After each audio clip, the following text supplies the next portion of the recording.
ಇವರ ಗರ್ಭದಲ್ಲಿ ಜನಿಸಿದ ನಾನೇ ವೀರಭದ್ರವಾಹನನು. ಅಹೋ ಅಮ್ಮಯ್ಯ, ನಿನ್ನ ಕಲವದಲ್ಲಿ ಕಲಿಪಾರ್ಥ ನಮ್ಮ ತಂದೆ ನಡೆಯಲು ಕುದುರೆ ಕಟ್ಟಿದೆ, ಯುದ್ಧವೇ ತಂದೆ ಜಯಿಸಿದೆ.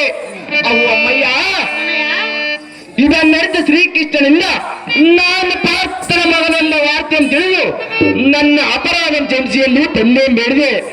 ನನ್ನ ಸಕಲ ಸಾಮ್ರಾಜ್ಯ ಪಾರ್ಥನ ಮುಂದಿಟ್ಟು ಬೇಡಿಕೊಂಡೆ. ಪಾರ್ಥನಿನ ಇದನ್ನು ತೆರೆದುಕೊಂಡು ಧರ್ಮರಾಜನಿಗೆ ಒಪ್ಪಿಸು.